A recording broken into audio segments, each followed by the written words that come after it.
From UFOs to psychic powers and government conspiracies, history is riddled with unexplained events. You can turn back now or learn the stuff they don't want you to know. A production of iHeartRadio.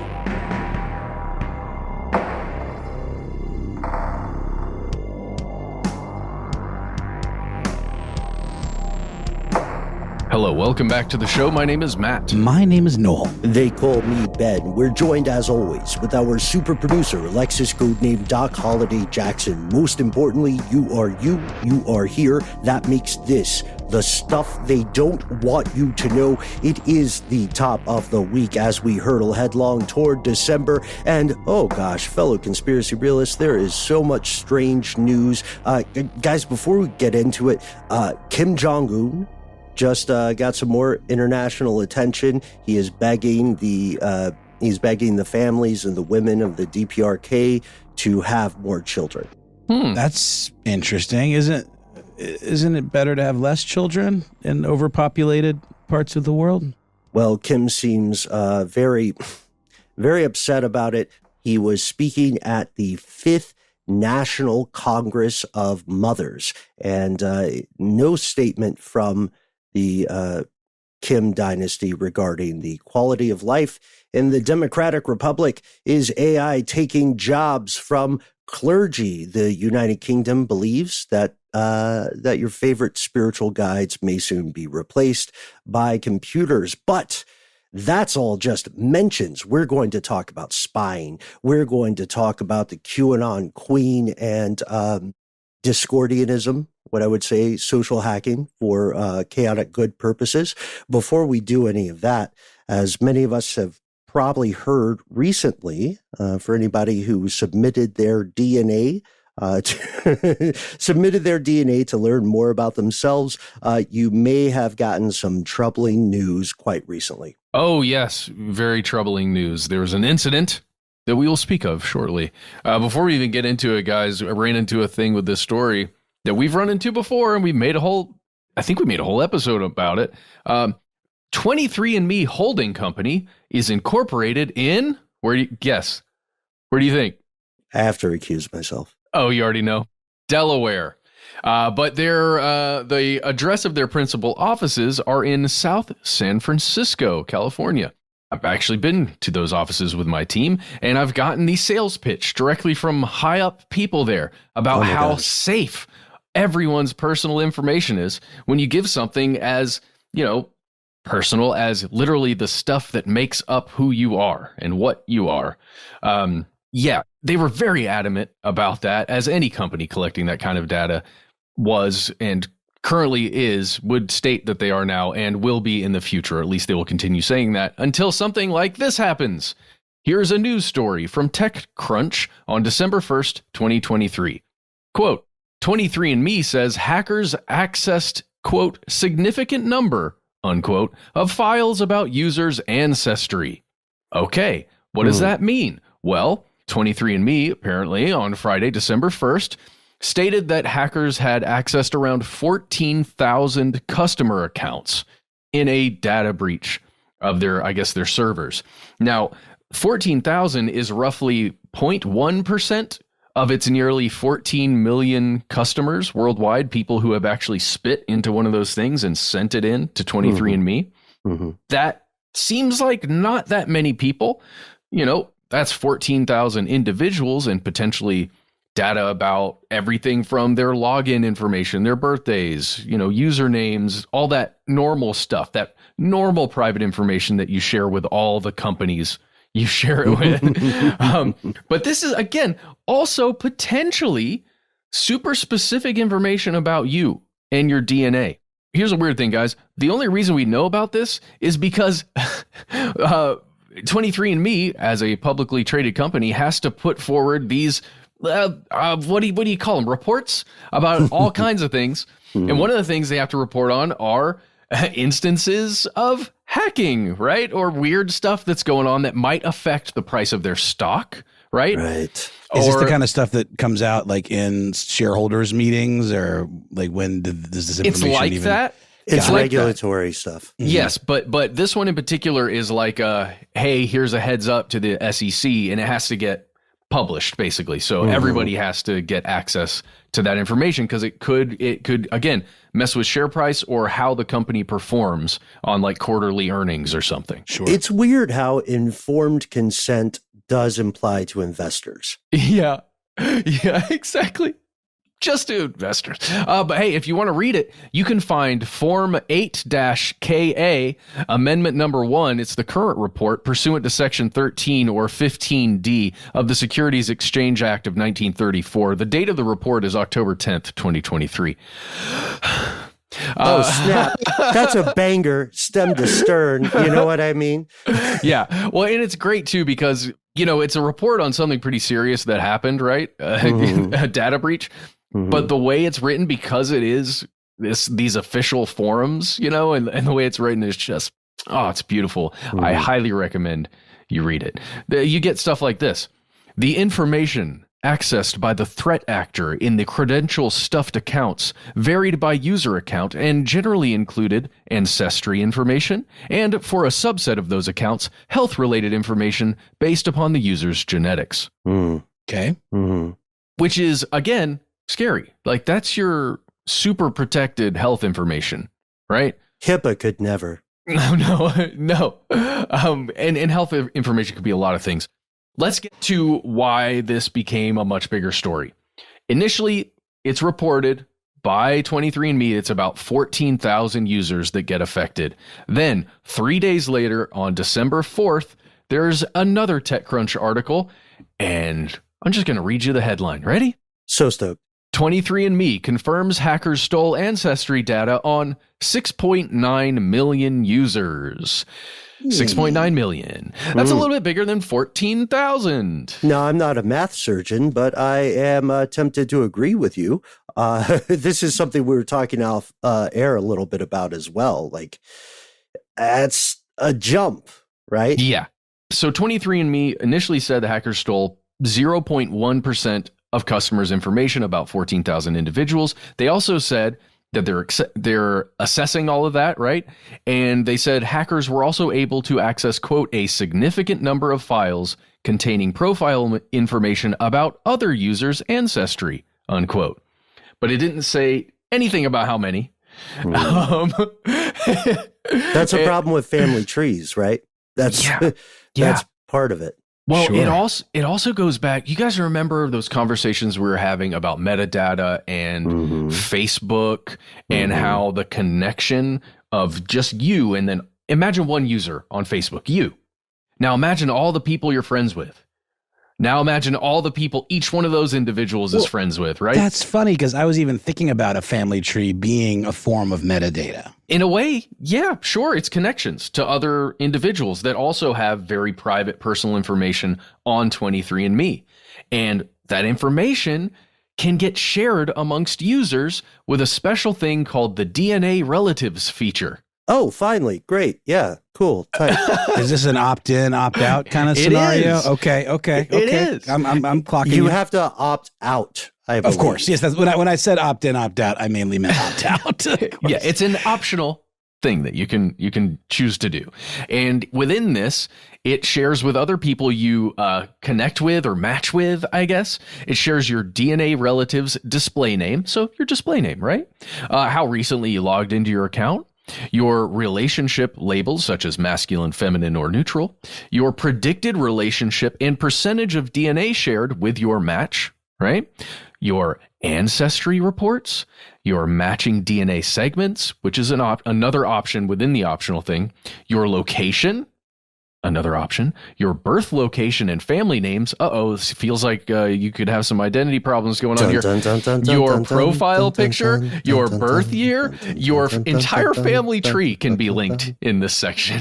Yeah.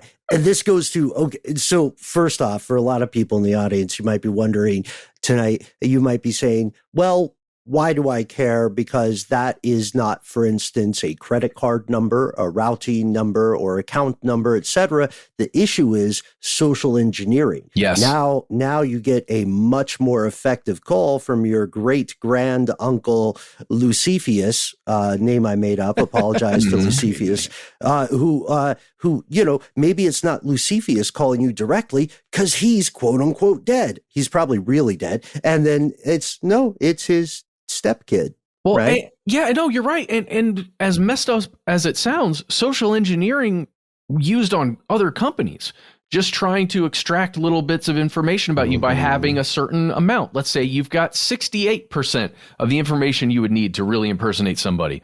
Call a company. Now you've got some of that information, and maybe the person's really nice and feels for you. And then they give you, maybe an extra, a birth date or a current address or an email. And it's really scary. You're right. You're absolutely right. Well, I mean, it's just a thing that can and does happen. Okay, so the big question is, how in the heck did 23andMe get hacked this significantly? If you go on their website, guys, oh my God, there's so much on their website about data protection and GDPR compliance, stuff within the terms of service and the individual data sharing consent forms and the research consent documents that they've got on their website, all about how protected your information is, specifically because users feel a certain type of way about their DNA information, right? Sure. What? I think maybe you should. But it's priority one, right? But the way the hackers got in, you guys, it sounds awful, but the way people got in, whoever this person or persons were, it was a thing called credential stuffing, which is when you use the same, let's say, email and password for multiple accounts. So let's say your MySpace that you logged into years and years ago. Raising hand here, just for the record. I'm definitely that guy. Well, what if you're using that same password on 23andMe and that same email? Well, hey, that's easy because your MySpace thing got hacked in 2008. So it's just no one will guess 1, 2, 3, 5. Well, it doesn't even matter. Even if that password is like super strong, if it's the exact same password, yes, and they've already got it, then it's just a matter of it's a numbers game. It's just like, let's try. We know these things exist. Let's just try it out for however many instances there are accounts associated with this email, right? So yes. So basically, these hackers got access to 14,000 individual accounts, and then through that little family tree of other information, just got 6.9 million exponential is what that is. Yeah, sure. They Kevin Baconed it in a way. That's exactly what they did. Jeez, man. And here's the other thing.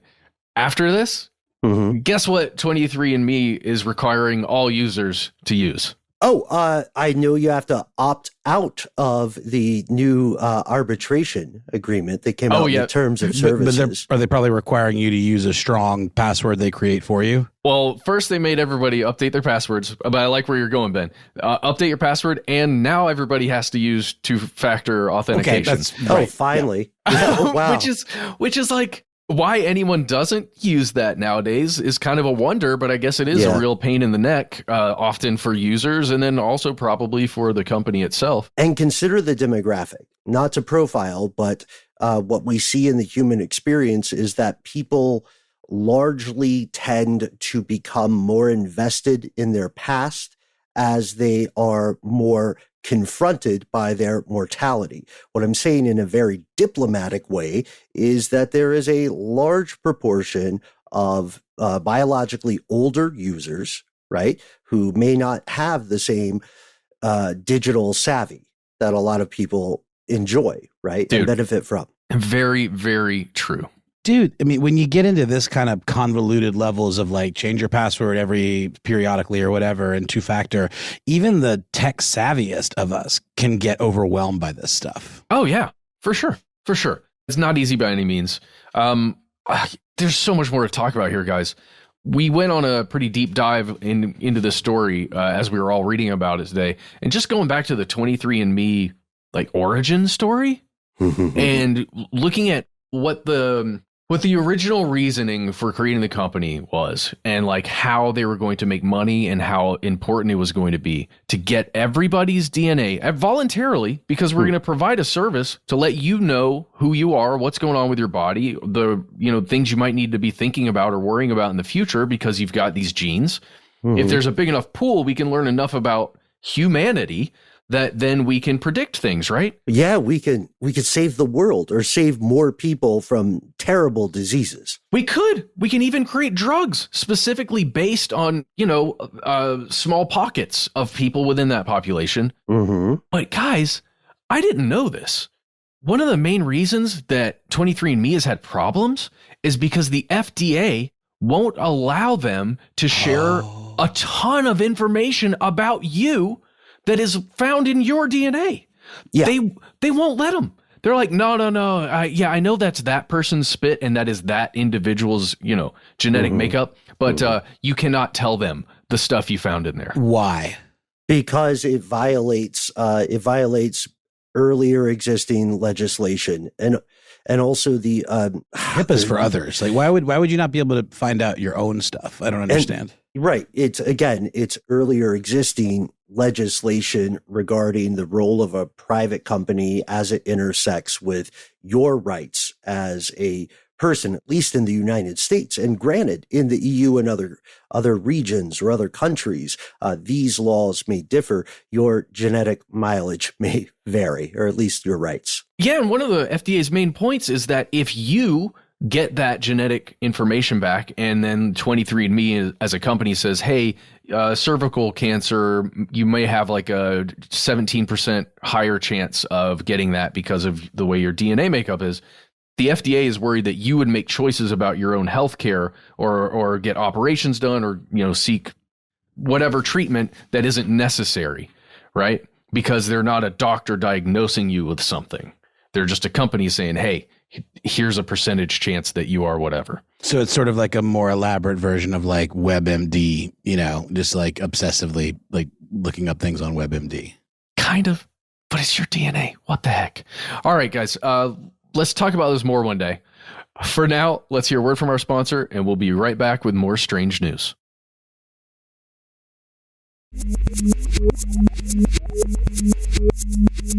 And we have returned one important note for everyone who has messed around with 23andMe. Please know that the arbitration thing is happening now. You have a limited amount of time to contact them and opt out of the arbitration policy, which will remove your rights immediately. If you are concerned, contact, all one word, arbitration, opt out at 23andme.com. And best of luck to everyone involved. Thanks for mentioning that, Ben. You're right, though, Matt. We need more people to know about this, and it is an episode in the future. Speaking of things people know, and speaking of the moment when they know them, I have some questions for our fellow conspiracy realists and for you guys. The news broke recently amid some ongoing chaos in the Latin American theater that a guy named Victor Manuel Roca, now retired from decades of service as a diplomat in the National Security Council, the Department of Justice, DOJ, word just broke that this retired guy was moonlighting. He had a second job, and it's not uncommon for public figures to have a second job, right? Like presidents do speeches, and your local law enforcement, they moonlight at clubs, right? Stuff like that. Sure. But oftentimes there are clauses in employment agreements that do prevent you from certain types of moonlighting that could be conflicts of interest, right? Nailed it. Yeah, that's what happened because Uncle Sam came out and said that this guy, again, his name is public, Victor Manuel Roca, has been charged and arrested on suspicion of serving as a top spy and infiltrator for the Cuban government for more than 4 decades. Wow. 40 years. He really just did a bang up job. He got him all that juicy info, and now, wait, hold on. Right. Yeah. So who's slapping his wrist? Like, yeah. Oh, probably somebody else in the cell pretty soon is going to be slapping more than his wrist. Like slapping his wrist. Yeah. So this guy up until quite recently, he was perceived to have a very strident, spotless public record, both as a civilian and as a public servant. He leaned in really hard, apparently, into Trump support in his later years because he retired fairly recently. And it got to the point where people were saying, hey, this guy's a little cartoonish about this, you know? And you can read the full criminal complaint against him at justice.gov. I'd like to go to some great work by Tim Padgett over at WLRN in Miami. And Tim writes the following. This is the headline Tim writes, or the beginning paragraph. He says, a former U.S. ambassador in Latin America who lives in Miami was charged this week for being a covert agent for Cuba for decades. The mystery is what led him in that direction and how much damage he may have done in the U.S. And that's, I don't know, I think before we go any further, we have to acknowledge that post-Cold War especially, the United States has kind of been the bad guy to Cuba, right? Can we say that on air? Yeah. Oh, absolutely. In terms of the embargoes and all of that stuff, right? Mm-hmm. Well, yeah. I mean, the influence in Cuba before the revolution, I mean, the perception was of Cuba, strong. yes, is that the U.S. is the bad guy. I got you. Well, we haven't been friends. How about that? We haven't been good to them. And right. I think I mentioned that there was a brief moment where the borders opened up and, Americans were welcomed back into Cuba. And in that tiny amount of time, my kid and their mom and stepdad visited Cuba. And then right after that trip, zoop, it shut right back up. Just goes to show the tenuous nature of these types of agreements. Yeah, I had several close friends who also took advantage of that. And I think during the official close down or before the brief opening of that civilian window, there was still nonprofit travel. And of course, there's still military travel to Guantanamo in specific. This guy was ambassador to Bolivia in 2002. Like, he was in the upper echelons. He wasn't just some crooked consular officer, sometimes stamping things he should not have stamped. And yes, for any student of presidential history here in the U.S., being ambassador to Bolivia in 2002 means that he was active under the George W. Bush administration. Again, super weird that guy's father was president and then he was in a apparent democracy. So Rocha is leaning in hard to the right-wing area of American ideology as it's sold to the public. This means that if you have a Latin American leader who appears leftist, people like Evo Morales in Bolivia, or people like, and I'm not supporting these guys, but people who are, former leaders of Venezuela, like Hugo Chavez. Check out clips of his morning show, which he did for quite some time. This guy was all gas, no brakes against them, but it appears the entire time, at least per the FBI and per U.S. authorities, he was maintaining some sort of rat line, some sort of backdoor communication with Cuba. And what they're saying in these complaints is that he purposely put himself in a situation where he had access to non-public information. So not necessarily classified, not the stuff you can't know about, but the stuff they don't want out yet. And he was sharing that with Cuban intelligence, which means that they were sharing that with their allies across the globe. Now, you might say, okay, look, I'm familiar with the United States. I know that there have been quite a few public figures of late who have clearly been compromised by foreign intelligence, one of them most notably being a former president of the United States who is currently running for office. Again, that is true. that entire statement is true. But the question I have to ask here, the most immediate question, I'd love you guys' thoughts on this. What is, what are we defining as spying here? And what are we defining as information? Was this guy damaging? Why did the CIA call it, or a former CIA case officer call it, the most damaging spy scandal in U.S. history?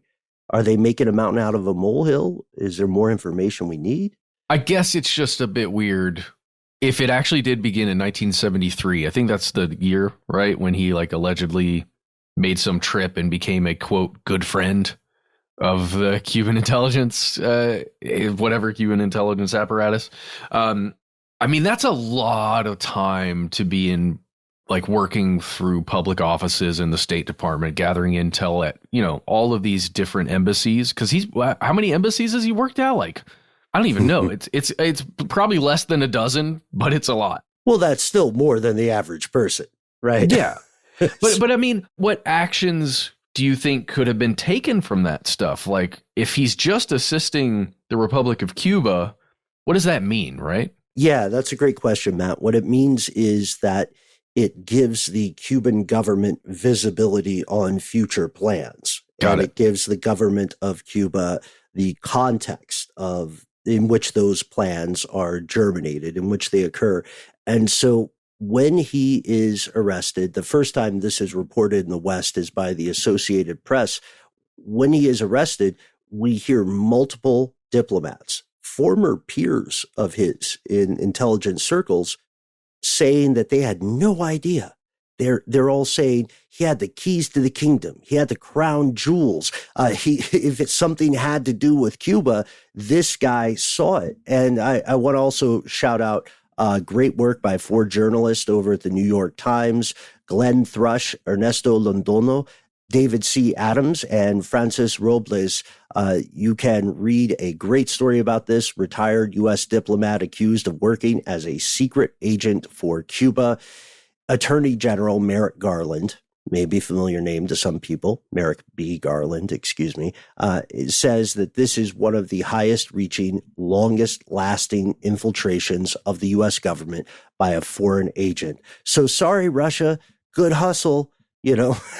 I love the Americans too, you guys. I get the Mordecai Vanunu stuff. This Roca has you guys, he lapped you.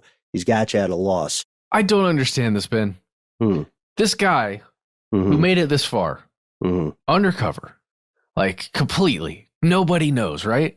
He tells some undercover FBI agent all this stuff?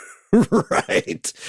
Yeah, he says, I got some real grand slams. Isn't that the quote? Something like that, but that's like a perfect storm, conditions, right? It seems a little suspect that was just random, right? Well, I just don't understand how you go through all of what he's gone through, right? And then you just decide, you know what? This looks like a good place for beans. I'm Spill. Sorry. He knew who he was talking to. It wasn't accidental. I got you. No, it was an undercover FBI. It was undercover. Agent. So yeah. You're saying that with all his training, you would think he would have been able to sniff that out, and that he wouldn't have been so loose-lipped, therefore sinking ships, or just not tell anyone ever. Yeah, just don't make it to the coffee shop.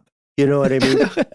But this is what appears to have happened. To your point, Matt, he is on record speaking with undercover FBI, working in concert with the CIA. There's a lot of alphabet soup here, wherein he is saying stuff like, this was a real grand slam for me. He's alluding to some of his activities, not just in the Caribbean, Central and South America, but also as far east as Italy. The department has brought more and more charges here. Here's what I think. Here's what I posit. And I'm going to be, again, this is absolutely honest. We have no proof of this. I highly suspect that the U.S. government knew this guy was shaky far before the FBI said, oh, we just found out about it a year ago. Because if you are actually playing that kind of reindeer game, then you're not going to expose a vulnerability that you have caught. You're going to turn it into an opportunity. And I posit to you as also that we see indeed a larger pattern of snapping down on people that ordinarily would have been allowed to. You know what it's like? This is so weird. It's like tagging wild animals. It's like when biologists tag a bird, right, or a tiger or something, like turtle. To check for radiation and environments and things. You're still wild. Go do your thing, bro. And don't worry about that. Don't worry about that black. What is it usually like? Don't worry about that black SUV that's kind of lingering behind you at the airport, right? Because you're on your own, you're wild, you're so smart, bro. And we see a larger pattern. I want to thank the New York Times for pointing this out, because not as many sources are pointing this out as they should. This comes on the heels of other accusations, of other charges. In October of 2023, a New Jersey senator, Robert Menendez, was charged with conspiring to act as an agent of the Egyptian government. There are foxes in the henhouse, right? But the question is, how long did Uncle Sam know about these conflicts of interest, your earlier phrase, and why, perhaps most importantly, why is now the time to clamp down on these? That's the question. It's a good one. I don't know why. I think Matt put the word out. I think Matt, I've got my eye on the spy. You know what I'm saying? Ben, can I really quickly? You shared an ABC News article for this story. And I'm seeing this all the time, this kind of thing in news stories. I'm just going to read a quote here. Ready? Please do. That later led to assignments in Havana, Cuba between 1995 and 1995. What? Yeah. What? Who wrote that? It's Mandela effect. It's a multiversal thing. Ooh. It was a 1995 in a different universe versus 1995 in the current timeline. Everybody, please check out the amazing sci-fi show Fringe. Been rewatching it lately. Holds up. Wait, really? I like it a lot. Too. Till the end of the season. But I haven't made it that far yet, but I have been watching the beginning is as good as I remember it being. The one on the airplane in particular with the weird melty like people. The pilot? Yeah, no, the whole airplane that's full of like weird corpses that their skin is melted off and gone translucent. That very first couple of episodes are great. Yeah, my favorite is the flower-based episode. I think White Tulip. I think it's White Tulip, something like that. It's beautiful. It's poetry on screen. And the guy that plays the crazy scientist, he eats tomatoes very aggressively in the Lord of the Rings movie. Just putting that out there. Right. And so this guy, Roca, he is not a low visibility figure to these authorities that are now cracking down on him, just like the senator who is charged for working with Egypt. This indictment says that Roca unlawfully enriched himself or attempted to do so while furthering the intelligence interest of Cuba. So does that mean that he was spouting ideology to both sides of the game and then making a pretty penny off the off the discrepancy? Probably. The indictment's 38 pages. You can read it online. We'll save you some time because we're going to move on here. But what you need to know, folks, is that there is no law against your public officials making a lot of money by breaking the same rules you were expected to follow. Congress is never going to have a substantive insider trading bill. They're never going to apply it to themselves. And with this, before we go to the break, I want to leave you with a question. How many other folks are out there? How long have they been operating? And why is the U.S. government choosing to point them out today? 1-833-STD-WYTK, conspiracy at iHeartRadio.com. We'll be right back.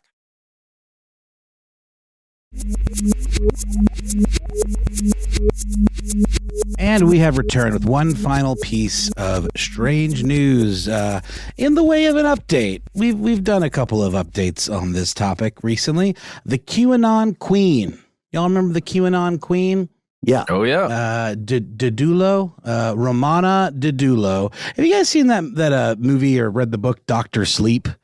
Yes. It's sort of a sequel to The Shining. I think it's one of Stephen King's better latter-day books, and he does a good job of incorporating a lot of the things about The Shining, and it's nice to see where Danny ends up, and he ends up a lot like Jack, but a little more of a benevolent version of Jack, played by Ewan McGregor in the film, which is directed by Mike Flanagan, who has kind of become the, more modern day torchbearer of like good Stephen King adaptations.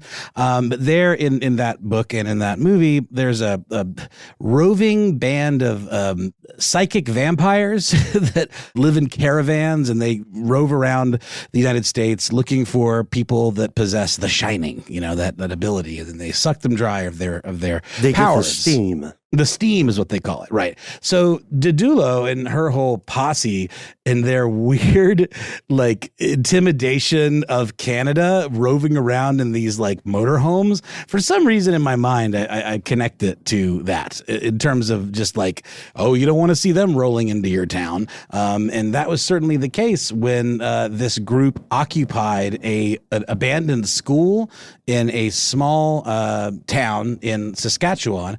Is it Saskatoon? Do people say that? Is that just sort of being funny? Or I think it's Saskatchewan.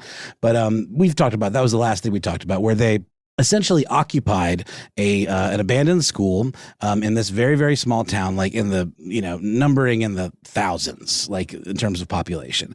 And were, using some really crazy intimidation tactics that were just kind of spooky, like videoing the people of the town that were watching them, from the rooftops, and like setting out this like do not cross, this like rope line kind of, and just weird stuff. And just for, by way of a quick reminder, this whole posse led by Didulo, they are QAnon believers, but whatever that means, that can be a lot of different things. But Didulo has convinced her followers that she is the legitimate queen of Canada, and caused a lot of people that have, fallen into her ranks to quit their jobs.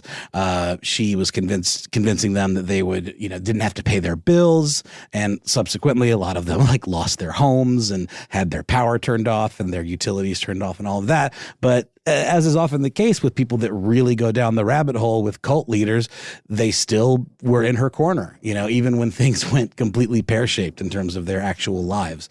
But it turns out that there are some people out there.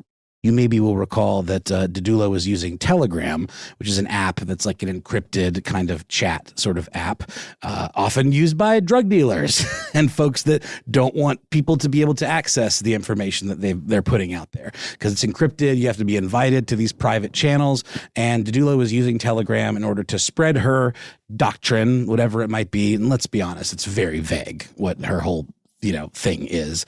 And there are some, I guess you could call them benevolent trolls out there that are trying to shut her down by infiltrating her Telegram exchanges. And I think that's pretty interesting. So Vice, Mac Lemoru reports in Vice, I'll just read the headline: "Trolls tricked the QAnon Queen's followers into volunteering to kill." Okay. So a lot of times these types of leaders, they'll really just straddle the boundary between legal and illegal. They'll invite people to make up their own minds, but they won't outright say, do this illegal thing. But if you are able to kind of game the system, like these benevolent trolls have been able to do, you can get folks following these types of people to basically admit to, yeah, I will do this absolutely illegal thing that could cause a kind of sea change in terms of like the way the authorities are viewing these types of folks. So shortly after, Romana Didulo set up a new group on Telegram that she titled Volunteer Peace, Prosperity, and Love Officers. This is sort of a way to organize followers by region. Another little subgroup popped up that had a very specifically violent bent, and it was intended to recruit what the thread or the group referred to as military tribunal officers who would essentially act as judge, jury, and executioner for Didulo and her her aims, her goals. Because one thing that we maybe remember is that she was very much saying that we need to take down anyone that opposes us. So what this group has essentially done is get people to come out of the woodwork and say, yes, I will absolutely murder people for this cause. Which, as you can imagine, especially if you've got someone that's, benevolent, they will share this information via screenshots, which you can find on the Vice article, and show that there are people within this group that intend to do harm to officials, to people that, would oppose this group. So within this new subgroup that was created, you have folks responding with things like, I would like to get the show on the road as much as the next person, but I am not sure that this is something I want to have on my conscience. That being said, I also know this needs to be done. Oh, shout out Clyde Barrow. Clyde Barrow is the name. Yeah, great, very good handle. Clyde Barrow being a Bonnie and Clyde, very famous mass murderer, right? And criminal.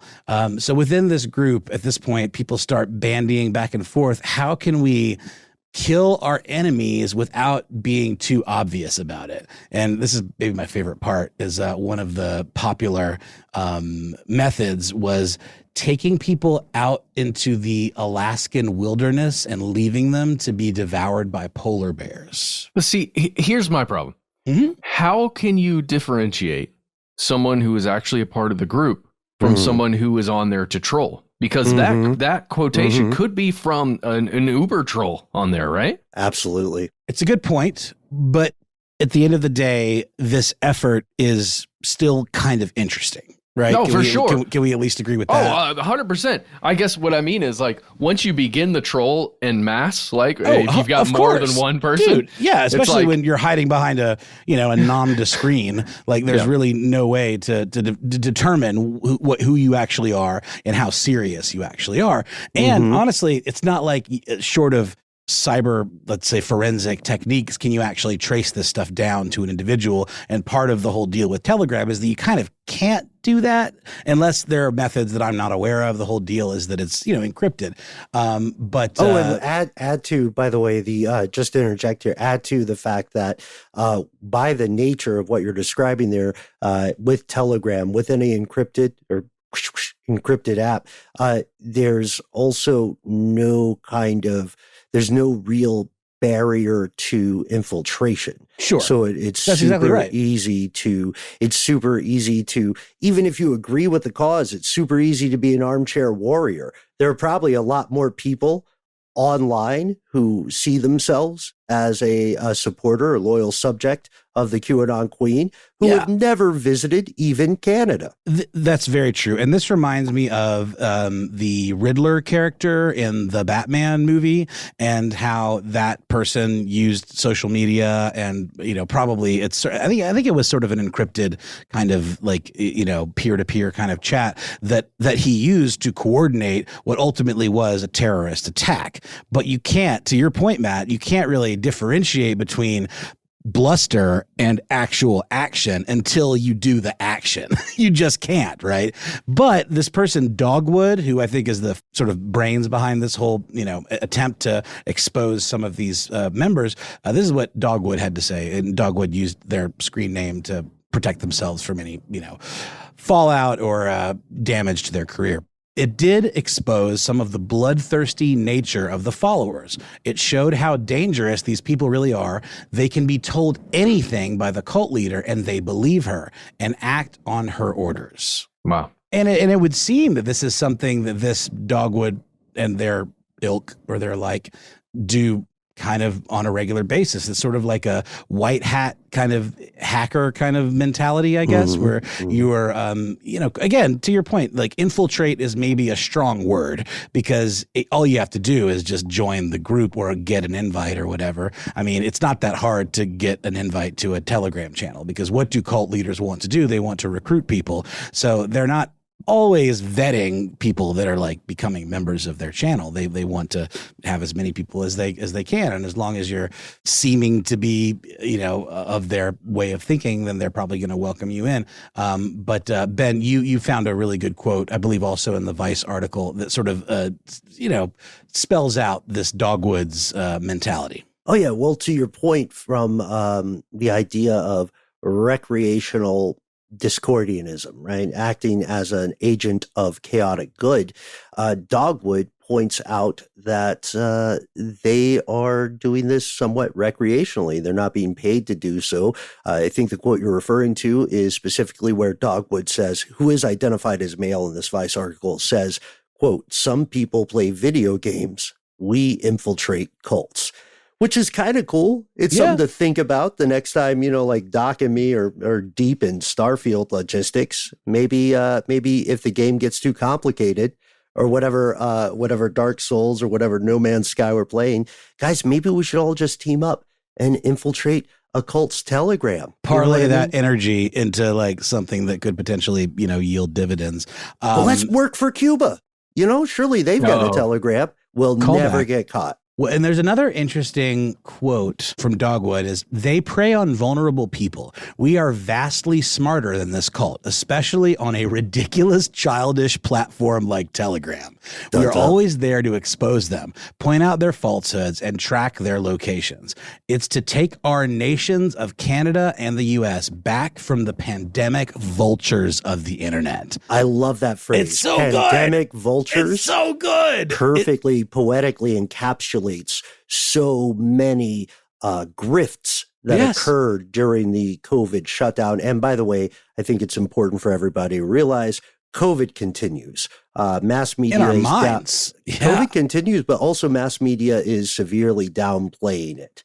I know. And I understand what you're saying, the reality of COVID, the virus, but also the fallout psychologically of COVID continues. That is what QAnon is, I would argue. It is what allowed it to flourish, was people being pent up and having nowhere to funnel this aggression and this anxiety, There's definitely some gas, some high octane gas in the tank, right? No, Matt, as you guys know, we've also received some updates from our Canadian conspiracy realists, some of whom do live around Saskatoon, which I think is that the biggest city in Saskatchewan? Is that correct? It is in Saskatchewan. It is in Richmond. Saskatchewan is the province. Richmond, and Saskatoon is something else. That's why Saskatoon is the largest city in the province of Saskatchewan. But got it. But I think we're all grateful, right, to the to our neighbors to the north who have been giving us these updates sometimes that don't make the mass media news. Absolutely not. Honestly, it's this person at Vice that's largely, if you look up the story about the QAnon Queen, it's this one person, Mark Lamoureux, who's been really leading the charge into this research. Shout out to Mark. Absolutely. And I think this is endemic of something that maybe we have given a pass to, or at the very least sort of brushed aside because we don't take it that seriously. And maybe this is a niche kind of thing, but what do niche things do? They blossom and they metastasize if left unchecked. So I think it's something that's very important to keep an eye on. And just to go back really quickly for one more update, the occupation of that school in Richmond, I think due to a fire code violation, they were kind of chased out.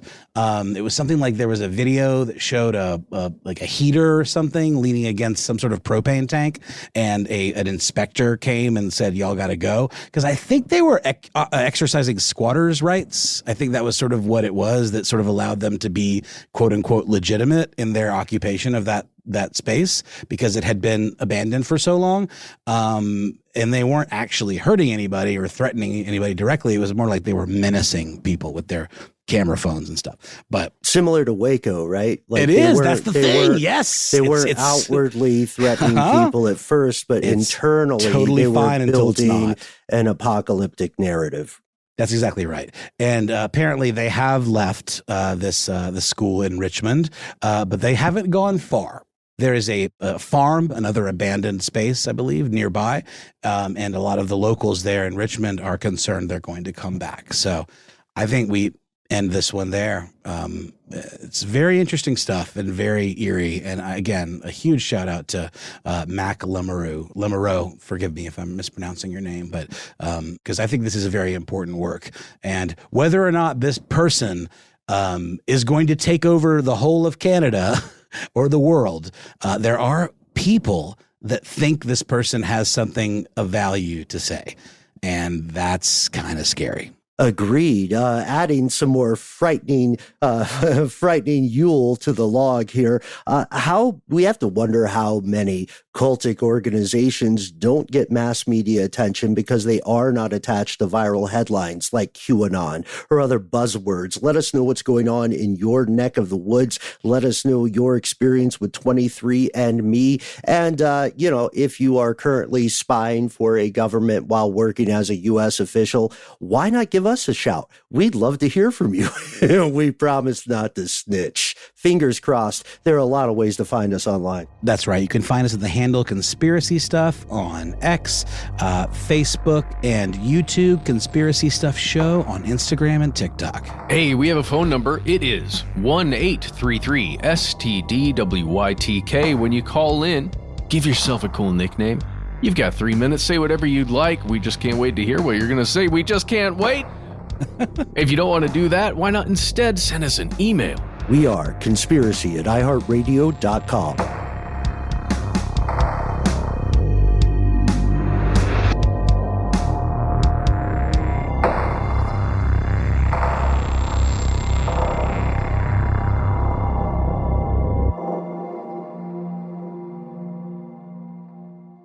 Stuff They Don't Want You to Know is a production of iHeartRadio. For more podcasts from iHeartRadio, visit the iHeartRadio app, Apple Podcasts, or wherever you listen to your favorite shows.